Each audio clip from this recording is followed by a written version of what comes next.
Hi, welcome to the Stoughton Godfather. I'm your host, Peter Ventresco. And today we're talking about the new fire station. And to my right, we have Fire Chief Michael Carroll. And down the far end to my right is Assistant Chief Jack Maycumber. And Pomeroy Associates, it's Taylor McDonald. And Dorr and Whittier, it's architect Glenn Colorad. Colorad. Like it? You got it. All right. So we'll get right into this fire station.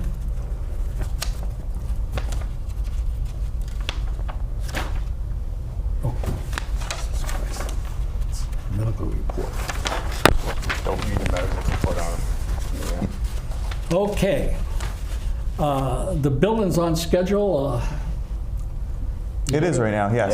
Yeah. Yeah. And okay, and the ledge you just ran into, that was unexpected? It was. I don't know whether you want to talk to it. Yeah, we could all, you know, there was plenty of test pits done before, you know, the project took place. Yeah. I think we had over, was it close to 50 Yeah. at the end of the day? Dozens of test pits to look for what's on the site. And we missed the mountain.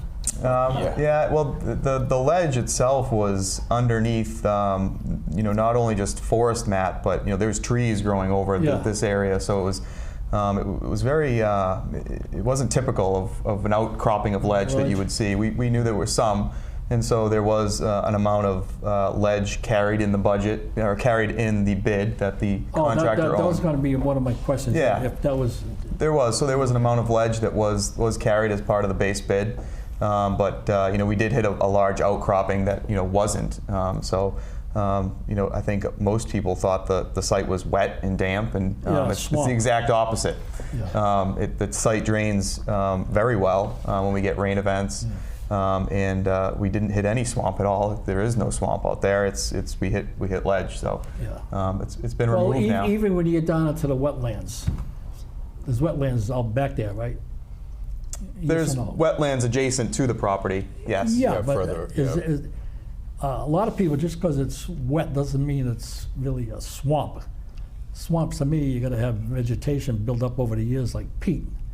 But it's like the Station 2 on Central Street. Everybody said they built on a swamp, but they didn't. I mean, when they took the loam and subsoil off, it was all nice, clean gravel. It was just that the water table was high. But that doesn't make it a swamp. Yeah, nothing here is indicative of that. Everything that we're building on is upland. Yeah. So what? But anyways, I mean, you said they had a price for ledge in the bid process. But was there a certain amount to it, or? It was not. We carried 950 cubic yards of ledge. Mass rock excavation. Yeah, so did you run over that, or? We went over that just in the building, in the excavation of the footings and foundations alone. Yeah, so and that's where we really thought we were going to encounter it. So that wasn't really unexpected. We were hoping to stay under that number, but the ledge was in a different area than where we expected to find it for sure. Yeah, but what I'm trying to get at, you estimated what you thought was going to be there, but it looks like maybe the estimate wasn't high enough for the amount of ledge. So is there going to be a little overrun because of the excess ledge? Yes. Yeah. Yes, there will be. But not on that building, on that portion of the project alone. So we're still under. You're still in budget. Oh yeah, it doesn't affect. It's not. It's not affecting the bottom line. It's we carried a contingency, you know, just for these exact reasons. So it's covered by the contingency. Can you hear that phone ringing in my ears? Just barely. Oh, okay. Jeez. Okay, on schedule, we'll cross that one off because you said you were on schedule. All right, so now when this is done, is the office going to stay on Central Street, or you're moving up? No. So once this station is done, everything from Freeman Street, all the operations from Freeman Street are going to move up to Prospect. Okay, and then we're going to start the Freeman Street station. Once that's complete, we're going to move out of Station 2 and up to Freeman Street. which will be administrative. Oh, that's right, too. You're going to move to Freeman Street, Mm-hmm. okay. But how much of that building's going to come down on Freeman Street? You're going to take So some? you know the last two, well, if you're coming from the center, Well, you had the first original building. The first two bays, it's going to go back to the original. Okay. Those two bays were put on in like the late 60s, early 70s. Yes, yeah, okay, and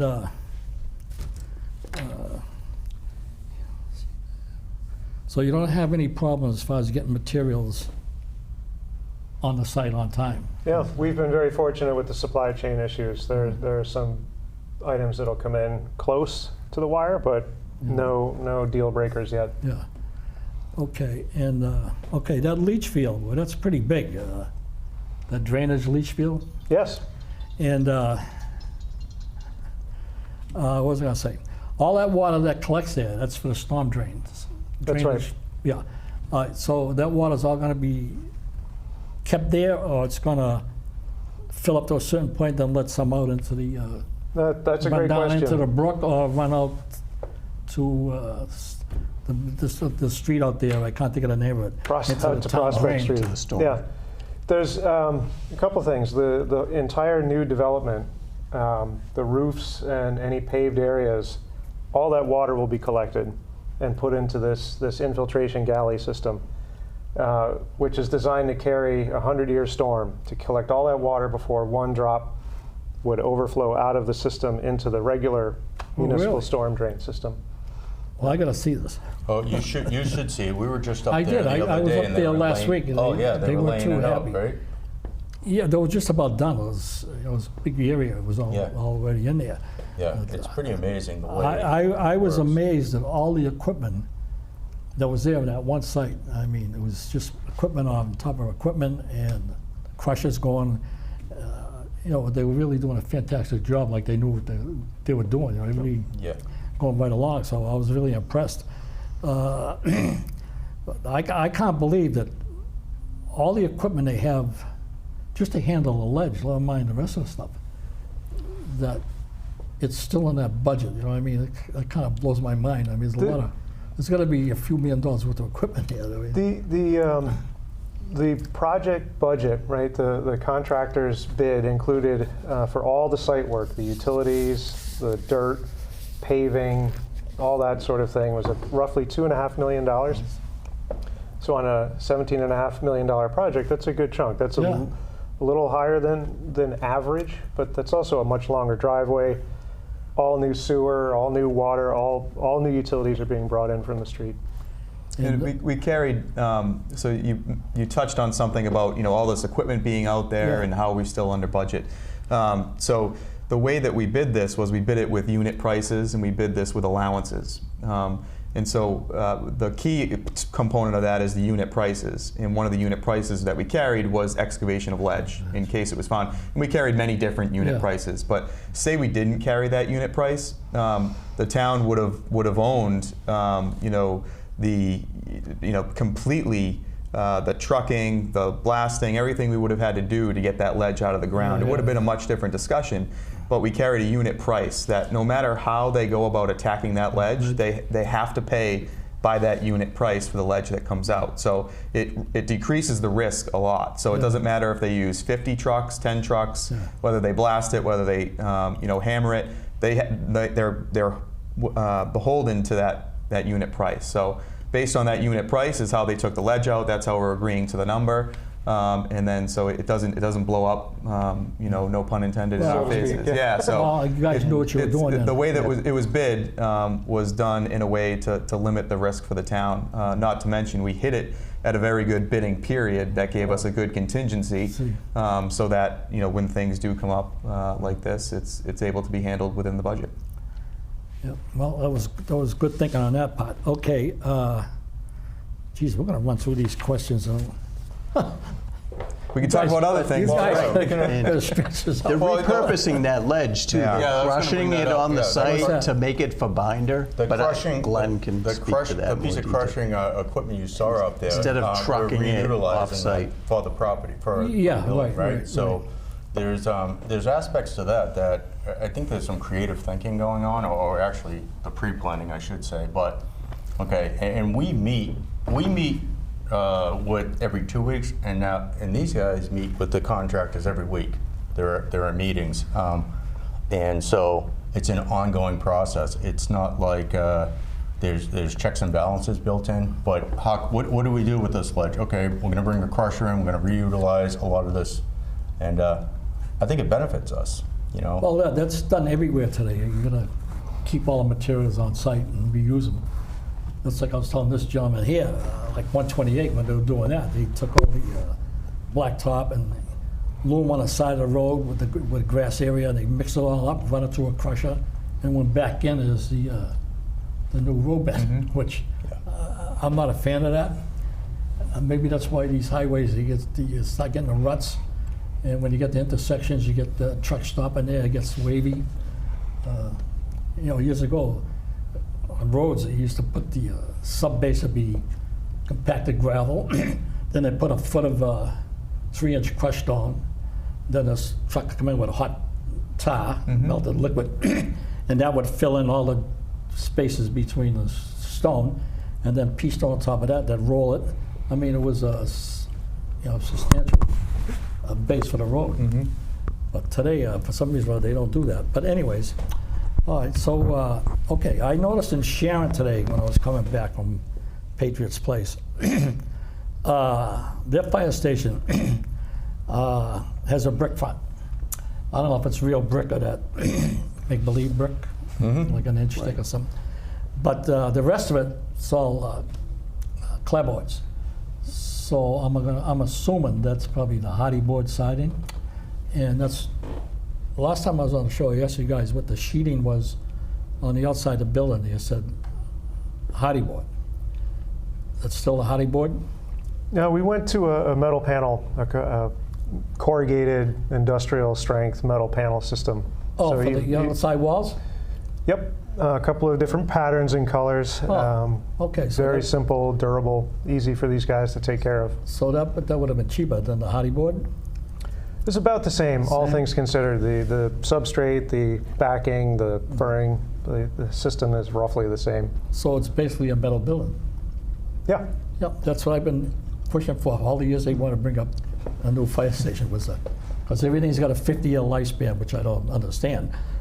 So why spend millions more for a masonry building than just to take it down in 50 years? Well, I think that's what saved us. On the previous committee, or one of the things is that if it was seen from the street, that it had to be this, I guess you'd call it, the phrase was a Taj Mahal, right? A gateway to Stoughton, and where you'd have to have the brick and the peaked roofs by setting it back a little bit, and we could get away with, and let's pay attention to the fact that it doesn't cheapen the building.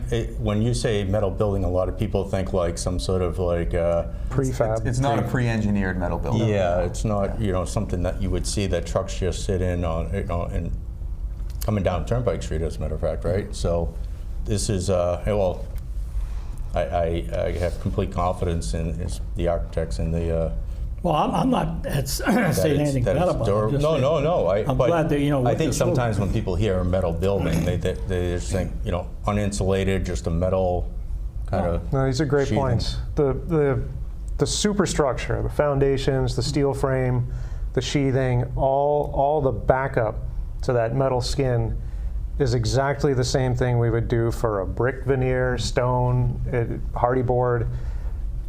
That's where the meat on the bone is, right? You can clad it, it's the skin on the outside. Yeah, right? exactly. Inside, the walls are finished, you wouldn't know it was a Right. corrugated metal out there.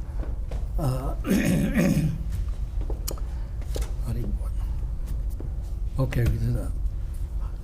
Oh, so is for the parking, is any parking going to be on top of that retention area? Yep, I think we've got 33 or 35 spaces, including a few handicap spots. So that's heavy enough to handle trucks too? Or? Yeah, the entire site is set up so these guys, if they need to drop the outriggers and want to do training or test the equipment, Really? it's engineered to that specification. Well, that's good. Anything to say over there?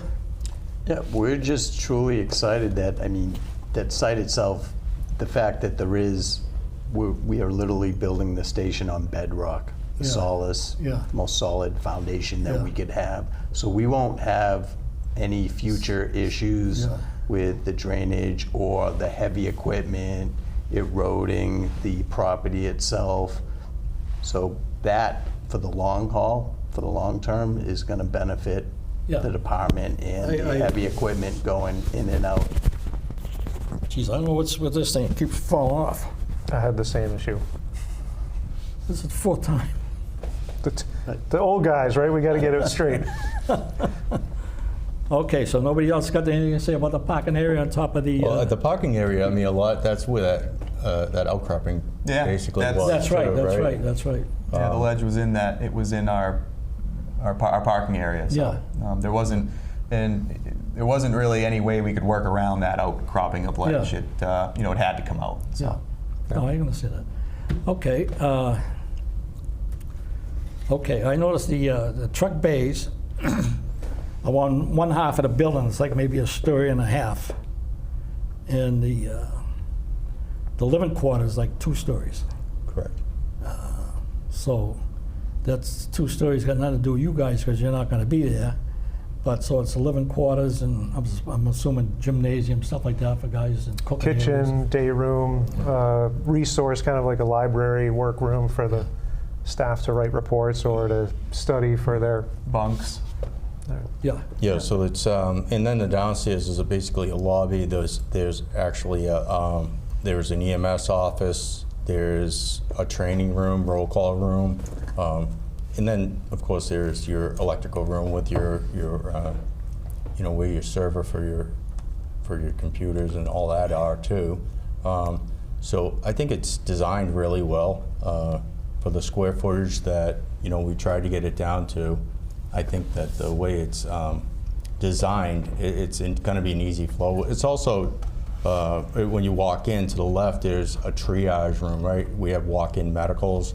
And so to the left is the ability to do that. And then also components of it is the whole idea of having a decontamination area. So we have really a dirty zone and a clean zone, which is something we don't have in either one of the stations now, and it's important. So, am I leaving something out? And upstairs, I think, is designed very well as well. No, I think that's Tried to build for the future. It'll have an elevator in that area too. So you got a washroom to wash these clothes when they come back from the fire department, from a Yes. fire? Or anything? Yeah, we have Specialized extractors. washing machines for all our firefighting Right. personal protective equipment. Right, so basically there's the industrial decontamination, laundry, Yeah. gear cleaning area on the ground floor. And then in the living side on the upstairs, there's more regular residential laundry just to wash your regular clothes. Yeah. But yeah, that dirty stuff stays completely separate from anywhere people are sleeping, eating, working. The design intent is you come back, from a call, and you'd go right from the apparatus bay into that decon area, and that you decon your equipment, decon yourself, and then you can get into the rest of the station. Yeah. So it's to just really separate the hot and the cold zones from. Well, from each that other. makes sense, health-wise, everything. Okay, move on. Park, trucks. Oh, we already answered that. Oh my God. Good time. Oh. Last time we ran out of time, so we're doing We're good. looking forward to showing some of the pictures, and we can speak to the building itself. Oh yeah, all right, also, let's Peter. do that. Then I'll get back. I got a couple of questions. I didn't think we were going to go through them that fast. I thought you guys would be a little more talkative Interactive, yeah. to run it out. Yep. So, Luke, can you show us some of the pictures of the project so they can talk about it? Oh yeah, okay. This is a picture of our second floor. Yep. And I believe right in front of us is members of not only our architectural Durham Whittier crew, but our owner's project managers, Pomeroy Associates, and that's Captain George O'Neill in the center of the picture. That's our second floor, correct, gentlemen? Yep. We climbed the ladder to get up there. That is the stairwell in the rear of the building that we're looking at, those concrete blocks with the opening to the far Oh, way left. down the back? Yep. Correct, Okay. right. That's the second stairwell stairwell. There's for a upstairs? first stairwell that's on the other side of the building. Yeah, but is that inside the building or outside? Yes, Okay. yes, that's inside the building. So if you were, where the folks are shown in the picture standing, that's Yeah. about where the kitchen area yeah. is. So if a call came in, that door go through, down the stairs, right into the apparatus bay floor.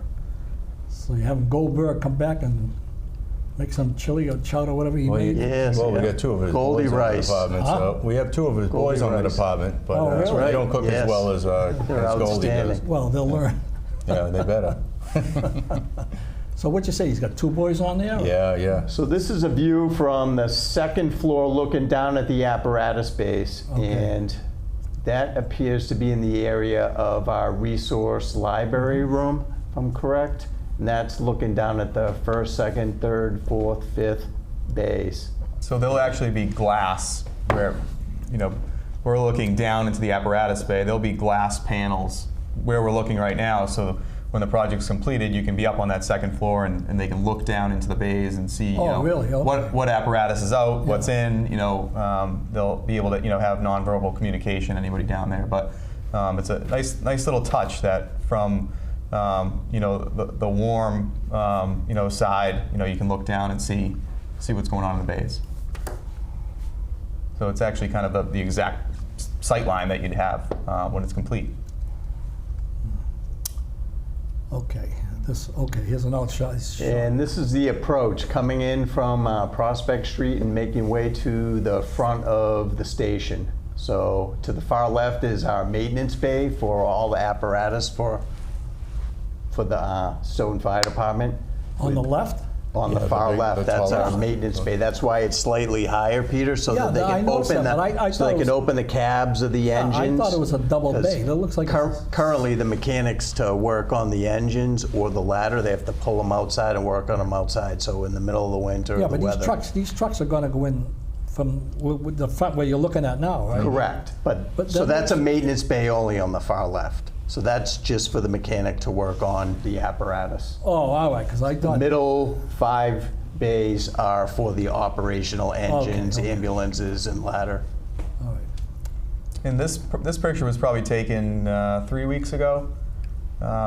It even looks completely different today. It's a beehive out there right now. Yeah, with the I was amount of up there, like I contractors. said last week, I Yeah. was amazed all the equipment they had there. So on it's site. it's funny to even look at this because it's come a long way just It feels from old. this. So, and it was only taken a short period ago. So One of the Some things pictures from this week Oh. that are up. you in can the see roll. behind the steel frame what looks like a mountain, and it is. That's mostly the ledge that was blown Yeah. out of the site, as well as some of the other material stockpiled. That has been processed and completely moved. The rear of the site as of today is graded to its final subgrade, and you can really start to see what it's going to look like. Yeah. Okay. Next. Okay. This is a first floor view from where the office and workshop spaces are, looking out to the apparatus space. what you see there, all the conduits all stubbed up there in gray. That's the electrical room. So everything's coming into that main electrical room. You can see some underground piping, underground plumbing piping that's being done. So again, this looks like it was taken a little while ago too, but underground piping runs on the first floor at this point are done, and they're prepping. They'll start prepping for the slab at this point. Well, It's tough to see. There's a lot going on in that picture, Yeah. but And that's up on the second floor. Almost if you were to come out of From the front of the stairs. building, looking all the way to the rear of the building, And- just like Glenn said. Yeah, and- Like you were coming out the the stairs at the front of the building. slab's a little, it looks discolored in this. Yeah, right. This was freshly after it was poured, Yeah. so there was curing blankets on it. They took the curing blankets off, and so it's still going through curing. Yeah, It's all uniform color now, Yeah, right. so it's a little deceiving in the picture, but so just the typical curing process that the concrete goes through. I don't know if it's an optical illusion or what, but looks like the roof trusses being right alongside the cement block wall. Looks like it goes down 1, 2, the second column. Then is it taking a bend there? No. No, I think that's a It's camera. like an Look that way. optical It does look illusion. good, but- It's like an I- optical illusion. I can see what you're looking at, Yeah. but no, I can assure you they're all straight. Yeah, that column line is dead straight. Yeah. Okay, but maybe somebody had a little too much tea that day. No, none of that. Definitely an optical illusion. There is, if depending on the photos that show up, one of the things we did to save a little money on the roof assembly is angle the entire steel frame at the roof level. So when they first started erecting the steel, there's the slightly angled roof beam and then a bent plate, we call it, to hold the trim at the top of the wall, which is level. So when you saw that, Peter, you would really think something's off here because it looked crooked, but that was intentional. That's so all the water goes. So the roof has a pitch to it? It's Yeah. a flat roof with a pitch? Yep, 1/4 inch per foot across the entire thing. Oh, so it runs into a gutter or something? Internal roof drains, these big, No, but when the water comes to the end, to the roof, it's going into a gutter to catch it? nope, it's collected at a low spot on the roof. And, Oh, I see, okay. A number of these internally piped drains. Yeah, everything drains to the, I don't want to say the middle, but Yeah, drains to okay. the drains itself. And then there's overflow scuppers as well if there was ever a monsoon type, if the Right. roof actually overflowed, it would overflow via the scuppers. So. We got another picture? Yes. This is the second floor, the front of the building, looking down on the apparatus bays. The second floor, again, is the think so. living quarters for the emergency response crews. That's looking right over the 5 apparatus bays Yeah, I think we saw towards this. the rear of the building. Yeah, I think this is a repeat, Peter. Yeah. Yeah, I think it is. There are more, though, Right. pictures. Yeah, all right. I forwarded some of the sheathing on it. They'll come up, Oh. I believe.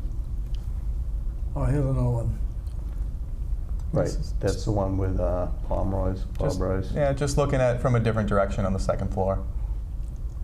Who's that guy? The One of you rear, guys? the rear of the building, He's looking actually to the works for front of the building, Pomeroy. second He's floor. He's there every day He's there every day. Yeah, on behalf of the project manager. That's our site project manager, Bob Rice. Yeah, Let me get this straight. The project, who's the contractor? CTA. CPA, CTA. CTA. They don't have any equipment. They just, the general contractor, then they hire all the They subs hire to come in. subcontractors. And who watches all the subs? 2 people, I would say. So CTA has a site supervisor. His name's John.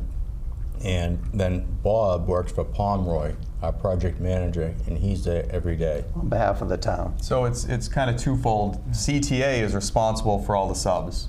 They're there to coordinate all the subs' work. We have a project manager that's on site there to basically be the eyes and the ears for the town. Make sure that everything that goes into the building is per spec, that it's being installed per spec, that the town's getting what they paid for. Well, that's good. I'm glad to hear that. We're there to keep an eye on the general contractor and the subs. We're not there to direct any of the work. The work and the schedule is owned by the GC.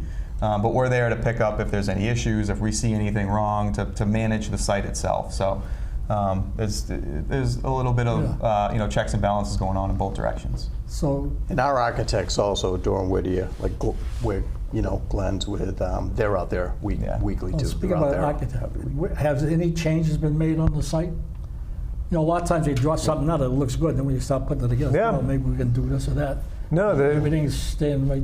Yep, the biggest change was this unexpected ledge that had to be removed. So, but no, the design itself so far, I think the only thing that we may have added is a second fire hydrant, but that's, not. Second fire hydrant? So I had asked for, Is that for a dog? yeah, I asked for training. for a dog's fire hydrant. Didn't think it was a big deal, but no, this is we saw where the water line came in for the sprinkler system and the fire pump, and our thought was to have a hydrant somewhat close for training purposes. We have a Yeah. lot of new people, and just even making a hydrant or setting up a hydrant for a fire is something that they can practice constantly. So I reached out, through these guys, but I also reached out to Phil McNulty. Phil's like, yeah, no, absolutely, it sounds like a good idea. So just for training, not just for training purposes, but mainly for training purposes, it's good to have.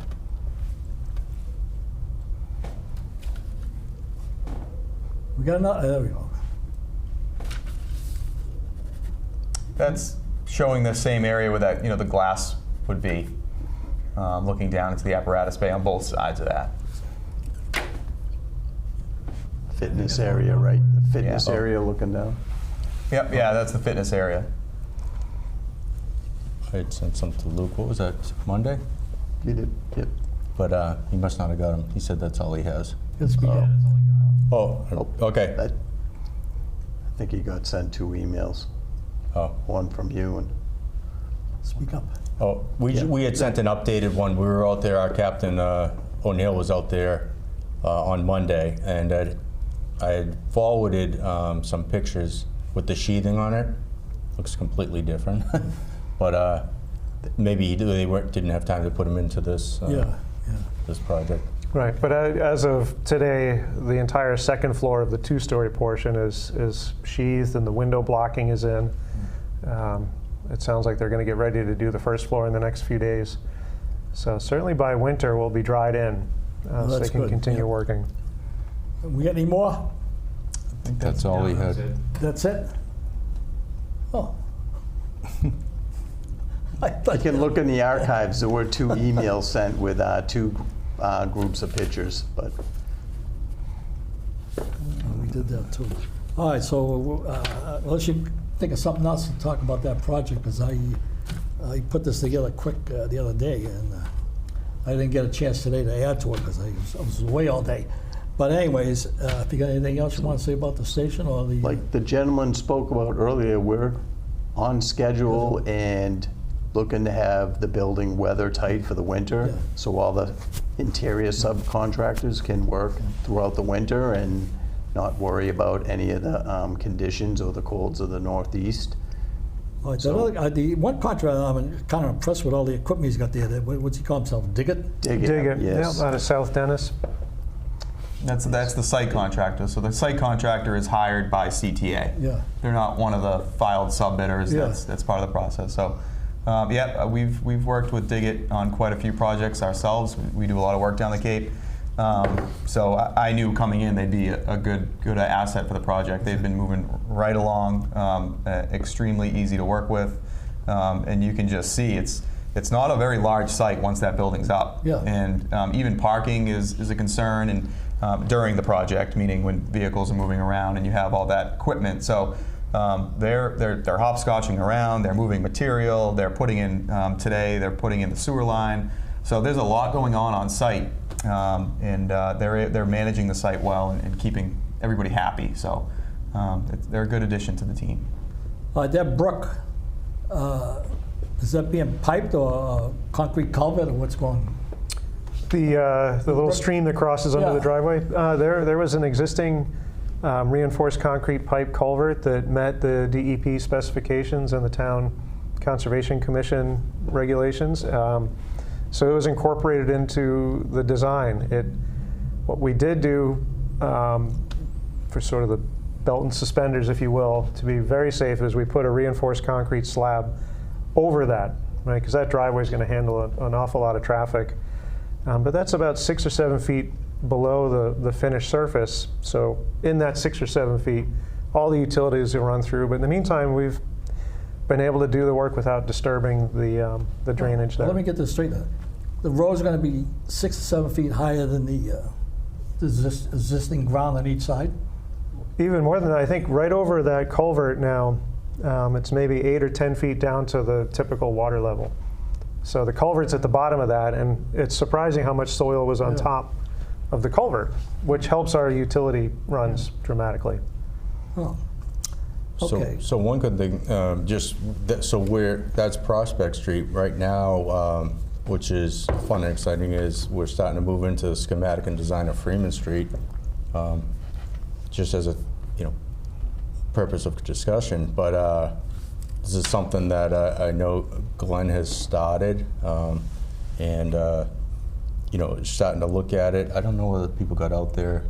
He said somebody was going to go out there next week or something like that. And Yep, we have a couple questions for the building commissioner about reusing some of the existing building. The old stairway, can we keep it, or would they prefer to see 2 new stairways. In other words, we have to build at least 1 new fire-rated egress stair What are you talking about? for Freeman Street. Yeah, I'm just Sorry. trying to give you some Yeah, more no, that's discussion. fine, no. I was waiting here, then you start saying, use yours. Yeah. But that's a good point, though, Chief. The project are both of these buildings plus the Central Street Yeah. modifications. Yeah. So And and the overall project schedule is still the same in terms of the entire project. So the map that this team outlined at the beginning was get this started, and then once we got into this one, design would pick back up on Freeman. That was in the infantile stage now, and then get back into that. And so as we're moving in, or as the department is moving into Prospect Street, we're starting construction on Prospect Street, on Freeman Street. Yeah. So we're going to be putting it out to bid right around the time that we're finishing up at Prospect, getting bids in. And so hopefully they move out of Freeman into Prospect, and we're moving construction into Freeman at the same time. Kind of just hopscotch right over. So Let me ask you a question. On this new building, they gotta have the pole that's shimmy down? Or is that history? there's not a fire pole in the new building. I'm keeping the one in Freeman We're keeping the one Street. at Freeman Street. Yeah. Yeah. The State. The one on Freeman's gonna stay, or? Yes. I'd Just, like it to. Yeah, I think it should, Absolutely. yeah. we intend to repurpose it as more of a decorative, Yeah, right. Yeah. piece. But no, it's a good question. We're seeing more and more fire departments avoid putting poles in new buildings because it's a liability. There are too many injuries. There are slides. There are all kinds of other solutions. But honestly, we try and make the architecture work You're just for gonna have operations. elevators. well, they'll take the stairs. Yeah. Oh, take the Yeah. stairs. Stairwells. Both, right. The intent with the stairs is always to have them exit into the apparatus bays as efficiently as possible. Yeah. Well, I think it would have been safer with an elevator. Well, we have an They can ride but the elevator. The elevator might take a little longer than Yeah. going I'll down be the gone. stairs. I will be gone. I mean, I'm not going to sit around and wait for somebody to get through the elevator. No, from the kitchen day room area to that stair to any one of the pieces of equipment down there is seconds. I mean, these guys will fly through it. Yeah. Yeah. All right. The other thing I noticed the other day when I was up at the project last week, I took that corner onto Park Street, Mm-hmm. and everybody's saying, "Oh, trucks can't get around there," blah blah blah. But I disagree. I could get a truck crane around there, no problem. Yeah. So it's durable. Oh yeah, well, so we do it all the time, but we Yeah. did show video. We actually had some drone footage of,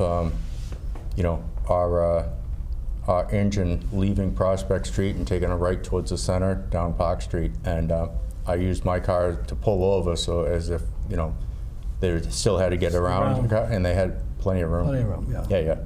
Yeah. We're not as concerned. I think people think that. No, everybody mean, oh, they ain't gonna make the corner, they ain't gonna do this. Well, I looked at it, to me, it's durable. Plenty Oh, of we room. do it all the time. I mean, even if we're coming back from Target on a call and we have to get, and traffic's backed up and we want to just cut down Prospect and take a right to get down to another call or get to Franklin Street or something like that, or Bob's Food Mart, we'll do it. We'll run it all the time. We do it all the time. That's why I understand people's concerns, but it's not like those roads were just put in and small. We're out there all the time doing those same running routes, So. Okay. Anything else you want to talk about the fire station, Freeman Street? I can tell you that, so in relation to, and this is what I think sometimes people get caught up is the old stories of, other buildings that were built. I can tell you, both the assistant chief and I were here when Station 2 was built on Central Street. Compared to now, it is night and day. And having a project manager, architects who specialize in this, they're doing them everywhere. I don't know how many other, I guess we can say public safety buildings, but let's talk fire station. How many other fire stations do you have going on right now? We currently have 6 other fire stations. Some are small and different. Yeah, right. And when I say that, I don't mean they're all in construction. Yeah. Some are in design. some are in construction, so don't think we have 6 in design, Yeah. but in construction. But yeah, we're working on 6 different stations. Yeah, and we've got 2, a public safety and a fire station that have just been completed. We've got this one under construction. Norfolk is almost in a parallel timeline. That station's being built at the same time. And we've got 3 or 4 other fire stations at different phases of design right now. So that's Station 2, that was, well, they used too many people, town people that really probably weren't Well, here's qualified, you know what I mean? Well, yeah, and that's just it. This is what they do. This Yeah. is why I stay in my lane, because this is what they do. And, to have a clerk of the works and go with, and listen, that's just how we did things back then, but at the same time, you cannot compare the quality and actually the oversight of what's going on in today's world with, I'll just talk to Prospect Street, compared to, Central Street Station. It's in depth. I mean, the big contracts are about this big. I mean, it's amazing. The assistant chief, our captain training, they were going through when we got the bids. The paperwork, they had to split it and look at it, and they were just doing it, another set of eyes. It's a whole different world, and I can appreciate it. And I can too. There's a real team approach that we take on all of our projects, and it fit very nicely here. And I think we have a great architect, and we have great individuals from the town that were part of this. And it really starts with the town. It starts at the top, and it starts with that management and how they want to see the committee kind of laid out, and the trust that the town's had in that committee, and then us in tow has been great. And now, our meetings that we have on a weekly basis, there's at least 3 people from my team at those meetings. There's 4 people from the design team there. There's the entire committee from the town that's there. Everybody has a seat at the table. Everybody has a say. Everybody's able to ask questions. It's a really collaborative effort. And the contractor we're getting along with great. We have things that we see differently, and it happens on every construction project. But this is a very good working relationship, and you can see it from the progress that is just happening on a daily basis. You see changes in the building, so it's great. I think technology in the world helps out too. I don't even want to count how many emails we have back and forth. I know, we went through that a few years ago, and we were up to a few hundred, but that was a long time ago. And we're always being brought up to speed on what's going on, or maybe they have a request for information coming to me or the AC, and it's just nonstop communication, which I think is important in everything, but certainly important here. And it's been interesting. Both Pomeroy and Doran Whittier's offices have had the same crew from the very beginning back in 2018, 2019. And so we're going to be there at the end, the closeout, the 1-year warranty look back, and beyond. That's all we get is a 1-year warranty, huh? Usually the trouble starts after that. Let me rephrase. It's 1 year left. He started back in 2018 when he started, 19 when he started. So it took a while to get here. The 1 year, I should clarify, because that is a really good point. The warranty for the actual materials and methods is more like 15 to 30 years. What we like to do is in 10 months after substantial completion, we come back and make sure everything is actually finished, is to spec, and is working right. And then we see if it's okay for the warranty clock to start ticking. In other words, the contractors are going to try and start that clock as soon as they can. We want to make sure it's done before they start that clock. Yeah, and to give you an example of warranty items that could pop up that the contractor's on the hook for them. Say you get settling in the drywall over the tops of doors. You see little cracks like that. If you don't bring it to the attention of the contractor before the year's up, he's going to say, "Look, it's past the warranty date. How do I know that didn't happen yesterday when the warranty expired?" It's usually 100% of the 90% of the time it's very small items that you're talking about in that warranty period. But that's there in place because you're starting up new systems. The building does have a break-in period, like any new house does. So, that's what that warranty period is for the contractor to actually come back and repair anything. So, I'm going to ask this question because on Station 2 they had that problem. The utility room where the water main comes into the building, they didn't have heat there, the damn thing froze. So, we'll have plenty of heat in there. that's what I was, okay. That problem's not going to exist. The entire building is tempered, yeah. Yeah, the Freeman Street, the Central Street Station, from residential gutters to residential HVAC system in there, it was just... No heat in the sprinkler room. Right, no heat in the sprinkler room. Yeah. That's a shame. Pipes burst. Yeah, Yeah. it was awful. The energy code itself has come a long way since that building was built too. The whole building has continuous insulation at Prospect and Freeman will. So it's the buildings with not a lot of effort from the heating or cooling systems will stay comfortable. So it's much more energy efficient.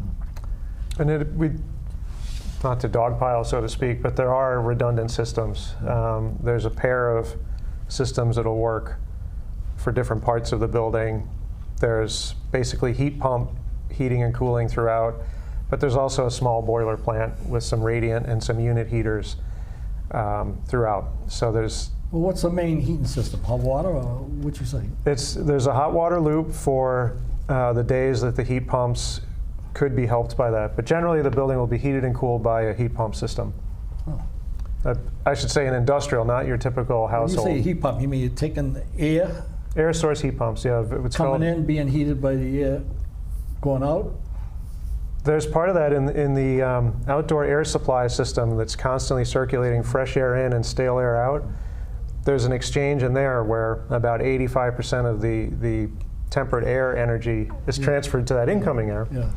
But otherwise, it's a variable refrigerant system. They're large, multi-pipe heat pumps that, in fact, can do cooling and heating at the same time. So you have a guy back from a hot call on the west side of the building who wants to turn his thermostat down, and you got someone who's been doing their homework for hours and is, So think about like a Mitsubishi split unit that you could get for your house. Yeah.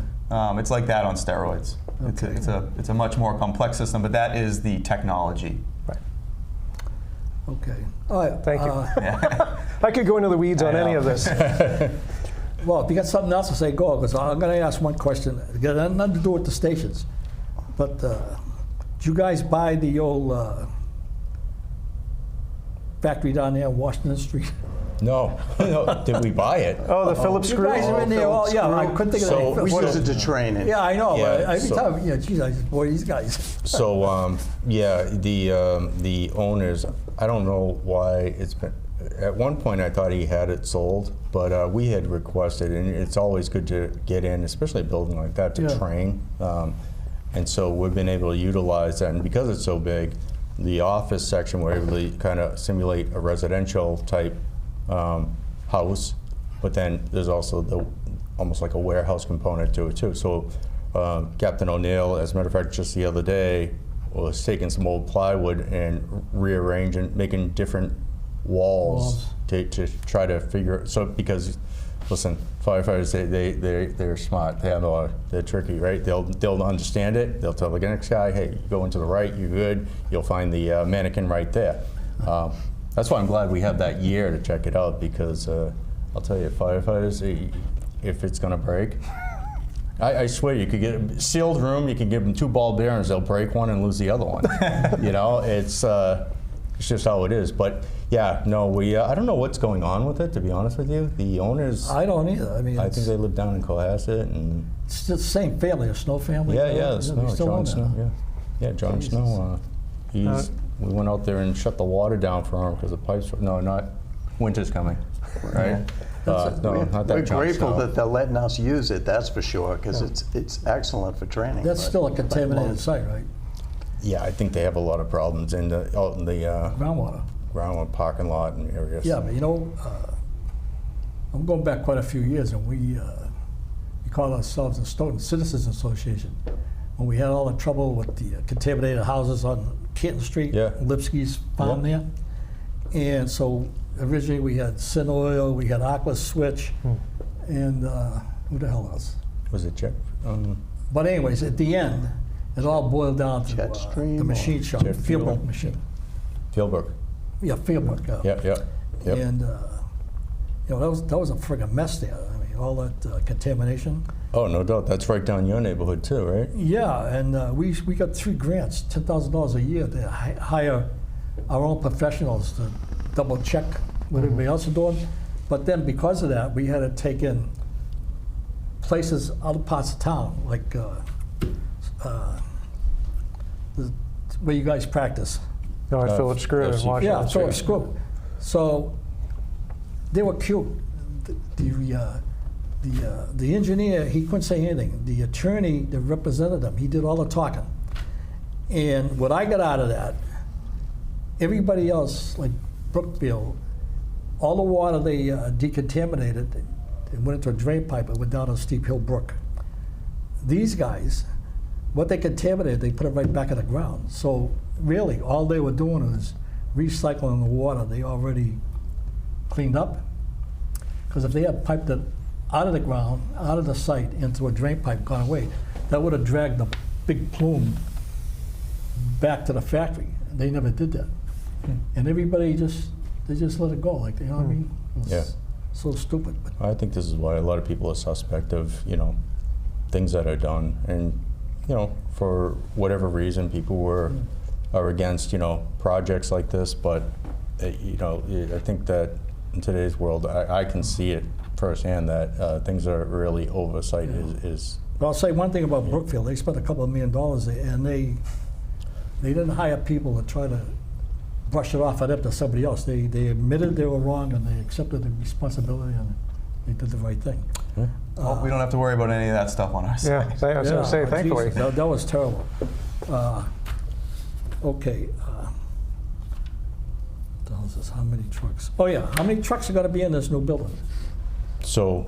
It's just trucks or ambulances? Nope. There'll be, so initially, there'll be a front-running engine, a ladder, and an ambulance, and the shift command is Suburban, or not Suburban, but Expedition right now. And then the mechanics bay. We will have our reserve pieces in there.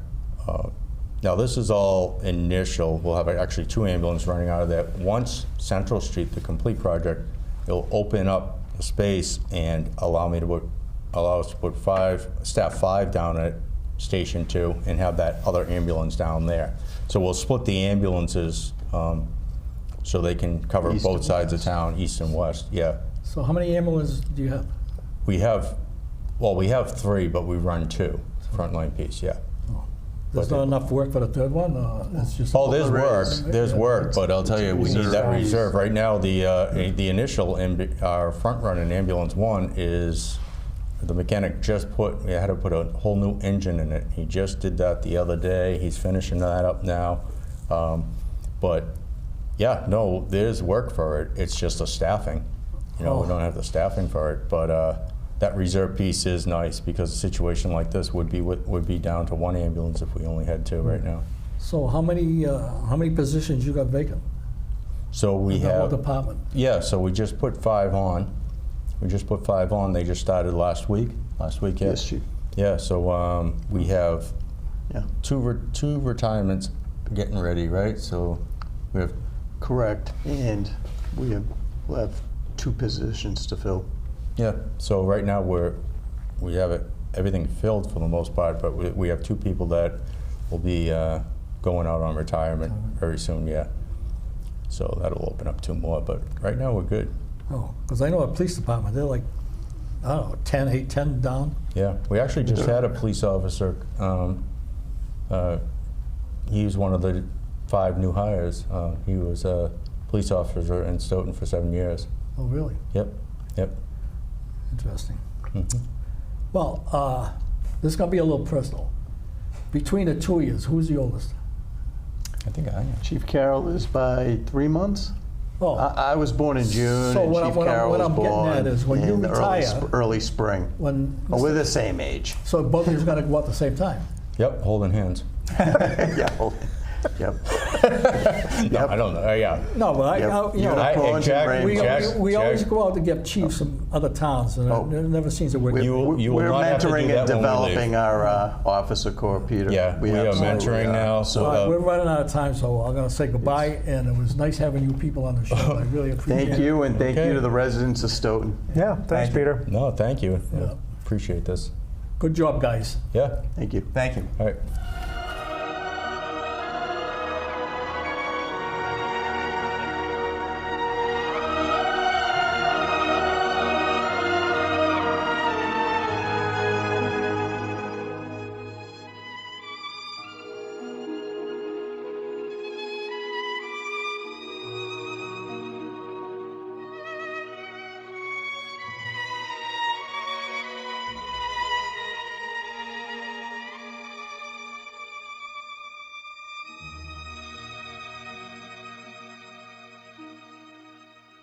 Leave the gun.